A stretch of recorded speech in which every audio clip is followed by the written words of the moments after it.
Assalamualaikum warahmatullahi wabarakatuh. Sugeng enjing para siswa.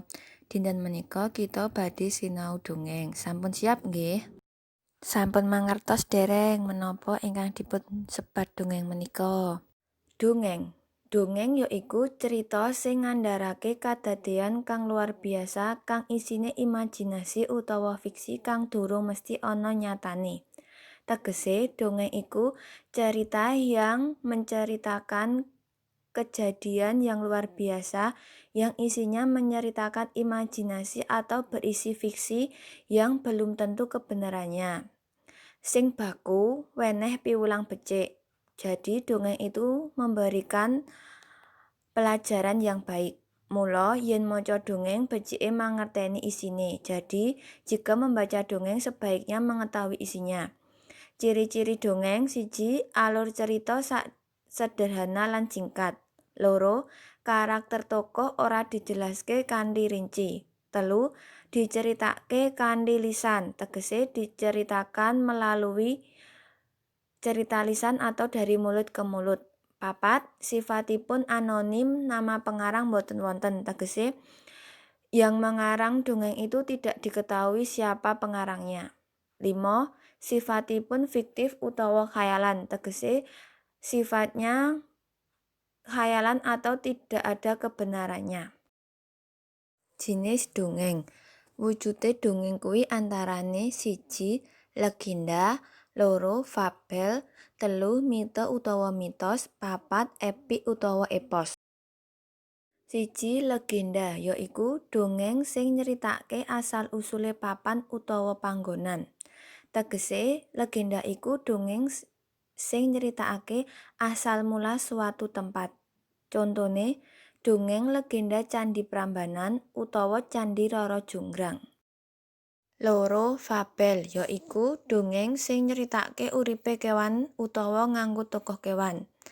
Fabel yaitu dongeng yang menceritakan tokoh hewan atau menggunakan nama hewan. Kewan-kewan iku dianggep kaya manungsa, bisa micara lan tumindak kaya dene manungsa. Hewan-hewan itu dianggap seperti manusia, bisa berbicara dan tingkah lakunya seperti manusia. Contone dongeng Kancil lan Boyo, Kethek karo Bulus lan isih akeh maneh tuladha fabel liyane. 3. Mite utawa mitos yaiku dongeng sing nyeritake anane roh alus utawa cerita manut kepercayaane wong sepuh biyen. Tegese mite utawa mitos yaitu dongeng yang menceritakan adanya makhluk halus atau cerita menurut kepercayaan orang tua zaman dahulu. Contone dongeng Nyi Roro Kidul. 4. Epik utawa epos yaiku dongeng sing nyeritakake kaprawiran. Tegese epik utawa epos yaitu dongeng yang menceritakan kepahlawanan. Contone Epik Ramayana, Ewik Mahabharata. Tuladha dongeng legenda, judule Candi Prambanan. Ing jaman biyen ana kerajaan gedhe sing jenenge Prambanan kang ayem lan tentrem sing dipimpin karo Prabu Baka. Kerajaan Prambanan diserang karo kerajaan Pengging. Prabu Baka lan pasukane mati amarga kena senjatane Bandung Bandawasa. Bandung Bandawasa ing kerajaan Prambanan ndelok putri sing ayu banget. Putri iku jenenge Roro Jonggrang, putri Prabu Baka. Bandung Bandawasa banjur nglamar Raja Roro Jonggrang. Roro Jonggrang nanggepi lamarane Bandung Bandawasa kanthi syarat dikon gaweke 1000 candhi ing wektu sewengi. Ing bengi Bandung Bandawasa ngumpulna anak buahe yaiku jin lan setan. Jin lan setan langsung garap sing diperintahke karo Bandung Bandawasa. Roro Jonggrang ndelok gaweane Bandung Bandawasa. Roro Jonggrang wedi menawa Bandung Bandawasa bisa nggarap permintaane. Roro Jonggrang langsung ngumpulne dayang-dayange. Roro Jonggrang mau ngakon dayange ngonekke lesung. Jin lan setan wau wedi lan dikira wis esuk. Asline candhi iku ana 999. tapi kurang siji. Bandung Bandowasa mangkel ning Rara Jonggrang. Amarga wis ngapusi dheweke. Langsung Bandung Bandowasa ngutuk Rara Jonggrang dadi patung lan dadi genepi 1000 candhi mau. Jadi cerita asal mula Candhi Prambanan itu berasal dari ketika Bandung Bandowasa sedang berkunjung ke Kerajaan Pengging bertemu Prabu Mbaka. Di sana Bandung Bandowasa bertemu putri Prabu Baka yang bernama Rara Jonggrang. Kemudian Bandung Bandowasa melamar Rara Jonggrang dan Rara Jonggrang memberikan syarat untuk membuatkan 1000 candhi dalam waktu 1 malam. Kemudian Bandung Bandowasa mengumpulkan anak buahnya yaitu Jin dan Setan untuk membuatkan candhi. Kemudian Rara Jonggrang melihat pekerjaan Bandung Bandowasa yang sudah akan selesai. Kemudian Rara Jonggrang mempunyai ide untuk mengumpulkan dayang-dayang untuk memainkan lesungnya sebagai tanda sudah akan fajar agar ayam mulai berkokok. Hasil candhi yang sudah dibuat itu berjumlah 999 dan kurang 1. Akhirnya Bandung Bandowasa marah terhadap Rara Jonggrang karena sudah membohongi dirinya. Kemudian Bandung Bandowasa mengutuk Rara Jonggrang menjadi patung untuk memenuhi 1000 candhi tersebut. Tuladha dongeng fabel, judule Kethek karo Bulus. Kethek dina iku krasa ngelih. Kethek arep golek pangan, kethek weruh wit gedhang. Gedhang kuwi ing sisih kulon kali, dene kethek ing wetan kali. Kethek ora bisa nyabrang lan nglangi. Kethek ngajak Bulus, Bulus gelem ngeterake kethek. Kethek menek wit gedhang. Kethek mangan sakwareke, banjur lali marang Bulus. Bulus rumangsa kethek lali marang dheweke. Bulus lunga ninggalke kethek. Kethek ora eling yen dheweke ora bisa nglangi. Kethek ora bisa bali. Kuwi asile wong kang srakah mung arep menangan dhewe. Hari itu kera merasa lapar. Kera ingin mencari makan. Kera melihat pohon pisang. Pisang itu berada di barat sungai. Kera berada di timur sungai. Kera tidak bisa menyeberang dan berenang. Kera lalu mengajak kura-kura. Kura-kura mau mengantarkan kera. Kera lalu memanjat pisang. Kera memakan sampai kenyang. Lalu lupa terhadap kura-kura. Kura-kura merasa kera lupa terhadap dirinya. Lalu kura-kura pergi meninggalkan kera. Kera tidak ingat kalau dia tidak bisa berenang. Kera tidak bisa pulang. Itu adalah akibat dari keserakahan kera yang ingin menang sendiri. Tuladha dongeng mita utawa mitos, judule Nyi Rara Kidul. Singkat cerita, Prabu Siliwangi duwé keturunan saka permaisuri kang awujud bocah wadon kanthi jeneng Putri Lara Kandhita kang tegese wong wadon kang ayu. Sakwise Putri Kandhita nambah umur lan katon bocah wadon kang ayu saha welas asih marang sapadha-padha, banjur para selir ngrasa iri lan wedi yen piyambake bakal kesisih saka welasane Prabu Siliwangi. Para selir kang cacah 7 mau padha rembugan kanggo gawe cilaka permaisuri lan putrine yaiku Putri Lara Kandhita. Putri Lara Kandhita lan ibune digawe santet saka para permaisuri. Prabu Siliwangi kanthi wujud lara kulit ana ing sakabehing awak lan rai.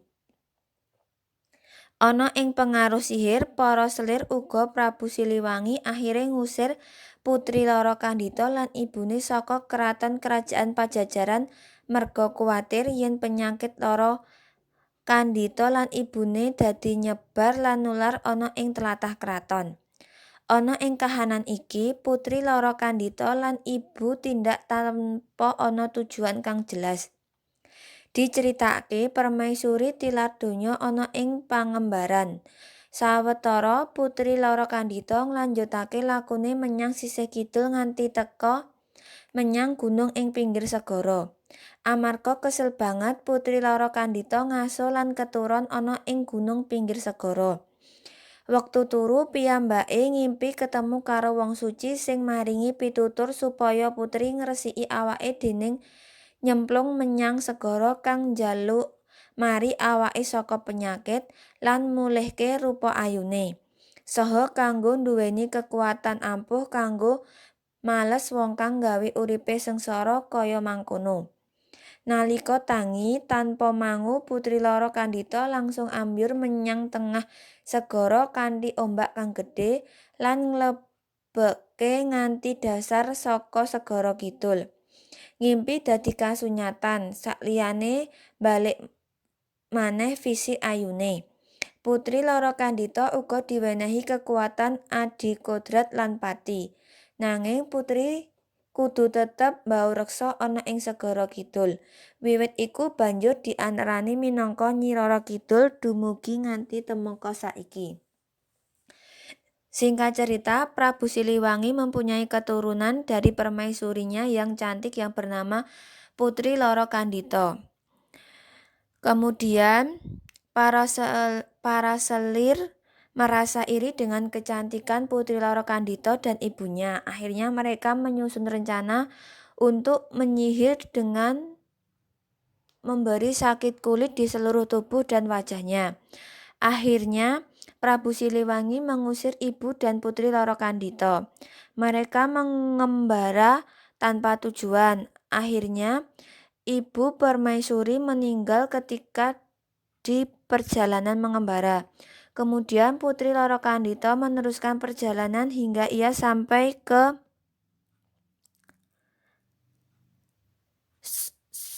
Segara Kidul. Ketika itu Putri Loro Kandhita tertidur dan bermimpi bertemu dengan orang suci yang menyuruhnya untuk berenang ke laut.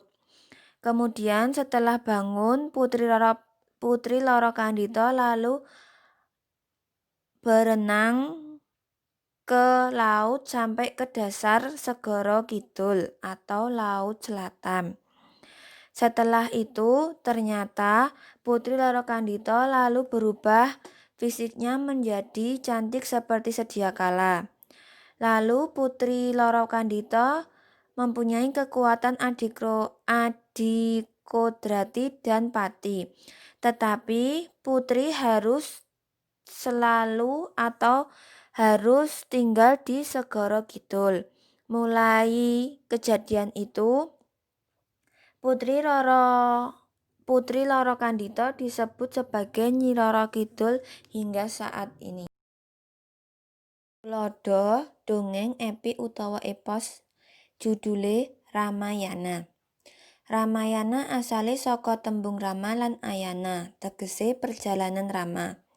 Ramayana iku cerita dibagi 7 kitab utawa kanda. 7 kanda cerita Ramayana yaiku Balakanda, Ayodhyakanda, Aranyakanda, Kiskendakanda, Sundarakanda, Yudakanda lan Uttarakanda. Saben kanda iku mau duwe cerita kang beda-beda. Balakanda nyeritake nalika Rama menang sayembara Mandili kang hadiah oleh Sinta kang didadekake garwane. Ayodhyakanda nyeritake kadadean ing kerajaan Ayodhya yaiku kadadean Rama lan Sinta diusir saka kerajaan dening Prabu Dasarata amarga rebutan tahta kerajaan. Aranyakanda nyeritake uripe Rama, Sinta lan adhine Laksmana ing alas Dandaka lan kadadean Sinta diculik dening Rahwana. Kiskendakanda nyeritake perjalanan Rama lan Laksmana nalika goleki Sinta lan ketemu pasukan kera yaiku Srigriwa lan Subali. Sundarakanda nyeritake Rama kang diewangi karo Raja Kera Hanuman nyelametake Sinta kang ana ing kerajaan Alengka. Yudakanda nyeritake perang antarane Rahwana karo Rama lan pasukan kera kanggo mbebaske Sinta. Perang dimenangke déning Rama, banjur Rama lan Sinta bali ing kerajaan Ayodhya. Uttarakanda nyeritake bab rakyat Ayodhya kang ora bisa nrimo Sinta amarga dheweke diculik karo Rahwana. Banjur Sinta dikon mbuktekake kesucian kanthi diobong geni ananging ora kobong amarga Sinta isih suci. Ramayana itu menceritakan perjalanan Rama. Yang awal mula Rama memenangkan sayembara Mandili yang hadiahnya Sinta menjadi istri Rama. Kemudian Sinta dan Rama pulang ke kerajaan Ayodhya. Tetapi di kerajaan Rama dan Sinta diusir oleh Prabu Dasarata karena perebutan tahta kerajaan dengan saudaranya. Kemudian Rama, Sinta, dan Laksmana diusir dan pergi ke hutan Dandaka. Kemudian di hutan terjadi penculikan Sinta yang diculik oleh Rahwana. Kemudian Rama dan Laksmana mencari Sinta yang di jalan bertemu dengan pasukan kera yaitu Sri Griwa lan Subali. Kemudian Rama dibantu oleh Raja Kera Anoman untuk menyelamatkan Sinta di kerajaan Alengka. Lalu Rahwana perang melawan Rama dan pasukan kera yang dipimpin oleh Hanuman tadi. Kemudian perang dimenangkan oleh Rama. Kemudian Rama mengajak Sinta kembali ke kerajaan Ayodhya. Tetapi di kerajaan Ayodhya warganya tidak bisa menerima Sinta karena meragukan kesucian Sinta yang sudah diculik oleh Rawana beberapa tahun lamanya. Kemudian rakyat meminta Sinta untuk membuktikan kesuciannya dengan membakar diri di api. Akan tetapi Sinta tidak bisa terbakar karena Sinta masih dalam keadaan suci. Nggih, materi saking Bu Novi cekap semanten. Menawi wonten kalepatan saha kekirangan Bu Novi nyun pangapunten. Wassalamualaikum warahmatullahi wabarakatuh. Matur nuwun.